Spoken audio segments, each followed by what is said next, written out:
to the Motocross Supercross podcast. Episode 87 of the Motocross Supercross podcast. This time we're going to be taking a little first look at Southwick, Massachusetts this weekend. Round 6 of the Pro Motocross series. I keep forgetting to say Lucas Oil Pro Motocross series. But I'm Adam here with Claudio. What is up, Claudio? What's going on, my friend? How you doing today? Doing good. Dude, it's another heater down here in Florida. I see a bunch of people training. If you're going to be practicing down here, 95 degrees today. And actually, strangely enough, that's what the weather's going to be like in Southwick this weekend. High of 95 on Saturday. Well, as of today, it's, as of right now, that's where it's going to be. Well, on Sunday, they have a high of 99. So it's definitely going to be hot. It looks like it's not going to rain at all, so that's great. That low temperature, though, at the night's getting 69 degrees at night. Cue the Rob Gronkowski immatureness. Or I got 69 touchdowns, if you know what I mean. But anyways, pretty cool. It's going to be another perfect week of racing. We see everyone online already. It seems like everybody's pretty pumped about this weekend. Yeah, a lot of people like this track for some reason, and I don't know why, but, I figured the sand would probably drive people away, but no, it drives them in. And people love it. Everyone loves the sand. And it was funny, like Austin Faulkner, one of his Instagram posts, he said, I mean, are you even prepping for Southwick if you don't upload a clip of you riding in the sand? And I was like, dude, that's so true. Every single person was like, here I am in the sand. Look at me, Bob. Because they can just rip it, You had your track was all sand. I remember before the Southwick Nationals, your track would be pretty popular. Everyone would come and ride the sand that weekend. Yeah. We at some point we had Langston and Tim Ferry out there battling it out whenever they were battling for the championship right before the Wick. So yeah, it was a popular time of the year for the quick track for sure. Dude, that's why the sand is so popular, because you can just hold it wide open and you get really cool pictures and stuff, Yeah, that's exactly why. But someone who will not be riding this sand this weekend is Kyle Chisholm. He is out for the remainder of the Lucas Oil Pro Motocross series. Yeah, I guess he sustained a knee injury after High Point, and he announced it on his Instagram. Yeah, he said he was the MRI didn't show 100% that there was a tear in the ACL, but he was going in to get his MCL. He decided to get his MCL fixed, and then they were just going to check and see while they were in there if it looked like it needed to be repaired. So, well, hopefully he's ready to go by Supercross season. Comes back with the same rhythm that he was having and with the good results that he was putting up. Because next year 450 is going to be stacked. So I don't know if he's moving up or if he's staying with the 250 class, but hopefully he's 100%. Yeah, that's some bad luck for him. That just really sucks. He said, pretty much just what I said. He said, the good thing is I will get this all fixed and be able to be 100% ready for SX. There you go. Yep, it's definitely a bummer and not what I had planned, but everything happens for a reason, and I'm thankful for the successful year I've had at this point, and I know I'll be back for SX even stronger. I've come back from this injury twice before, and I'll just do it again. Third time's the charm. He said, I'll keep you guys updated throughout my journey. So, yeah, sucks for him. I guess at least it's good he'll be back for Supercross. Yeah, third time's the charm, I guess. So man, he was killing it though in motocross. It looked like he was going to be top 10 for sure. Looked like it was solid. It was for sure going to happen. And then that's what I'm saying. Not only for motocross, he was killing it at Supercross too, and in the 250 class. So it's a bummer for him to not be able to finish the season, but I guess it's early enough for him to go in and get a lot of therapy, from here on out. Indeed. And it looks like, we knew something was up whenever he was posting all the, he said he was going to get his MRI, and then instead of posting the results of the MRI, he just posted a bunch of Bible verses. And then we see him on Instagram selling his old bikes. Yeah, he's not the only one. I feel like a lot of riders are getting rid of their old bikes and trying to get the new ones in. Yeah, he said, first up is his Honda 450, and it comes with some goodies. So that's a couple of years old. It's got the Ricky Fowler graphics on there. 7900, I think that's pretty good. Full FMF TI system. Henson clutch. X-Trig rocks triple clamps with PHDS mounts. Oh, wow, there's a lot of stuff on here. I'm not going to go through the whole list, but... I was going to say, are you really going to list out? Are we selling it for him? We're getting any commission out of this or what? Hey, that's not a bad idea. Try and make a little money. Sounds like he needs it, though. He's going to need it. He's got a little recovery ahead of him. Hey, didn't you have some of Kyle Chisholm's bike before? Yeah, we had a couple of them. He takes good care of them, I guess you could say. So, yeah, I mean, someone's getting a good deal there. That's for sure. All the extras are valued at $5,000 plus.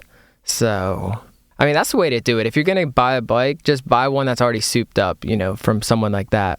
Yeah, that's not a bad deal. And it's a 2017, the one that he's selling, so it's still pretty new. Yeah, that's new. That's good. It sucks for him. Yeah, that'd be cool if someone got that bike. If it was a Cowie, maybe Husqvarna. The Honda does. Those are nice. 2017 is a good year for Honda. Yeah, I guess. And it's all suited up, and it's a dude. 450. It's got every single toy you can think of. So. Yeah, and Chad Reed he posted he has 2 of his race bikes left from this year. He's selling. We're talking about Huskies there. Oh, there exactly. There you go. 8,000. So I mean, Kyle Chisholm's that $100 cheaper. Maybe we can drive them against each other, try and get them to both push their prices down for someone. Maybe they can donate it. We'll give it away. Be like, hey, Chad, I really want your bike, but Kyle Chisholm's got his for $7,900. Will you take $78? And then he says, yes, screen cap it, send it to Kyle Chisholm. Yeah, Reed said he'll take $78. Will you do? And then just keep going back and forth until you're at $3,000. What about, well, we got to ask him, how many toys is he giving it away with, Exactly. It's all about the extras, Yeah. Yeah, at this point. Oh, he did say, though, he said, don't worry, I threw the Seattle motor out. A little laughy face. Oh, nice. What else is happening? Oh, Zach Osborne, Daddy Zach. He had another baby, or first baby. I don't know how many he has, but 2. That's his second one. He has a daughter, so congratulations to him. Yeah. So him, I guess one advantage of him being out for the season is that he gets to help the wife out at home and do things around the house. Is it an advantage though? Is it an advantage? Well, it depends if they get along good. Because if she likes him, then yeah, he's there. He'll help out. But at the same time, he's not making that dough. He's got to I'm sure he's fine. I'm sure he's okay with not making that dough.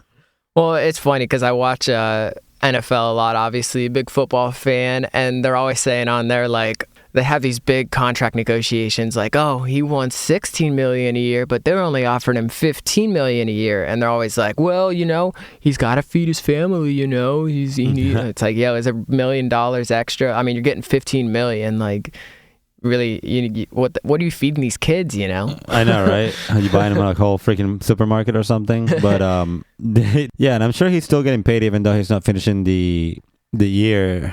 I'm sure. Yeah, we know. We reported he's before Supercross, or I think it was a couple races in the Supercross series. He signed that whole contract with that new contract with Rockstar Husqvarna. So I think it was till 2020 or something, 2021 maybe. 2020. Yeah, he's good. He's definitely good, and he had those good results at the beginning of the year, and no one doubts his riding ability, but it looks like he's holding the kid. It's some good shoulder therapy there. Pick the kid up, change the diapers, play with him. Yeah, that'll get the shoulder back in shape real fast. Definitely. Another injury, though, another person who will not be racing is Matt Bisceglia. He broke some more bones in his leg/ankle without even hitting the ground last week. That was posted by the Ty Lube Honda Racing.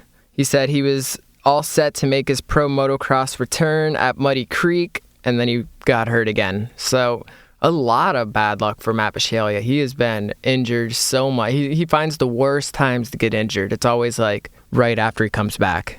So he's always injured. Yeah, that really sucks. That's a lot. That's bad luck for sure. That's the sport, man. This is one dangerous sport. It's every single person is hurt. I don't know if it's dangerous, but it demands a lot of you, Yeah, I think this goes back to the point. Motocross is more dangerous than Supercross. Just want to throw that out there again. I don't know.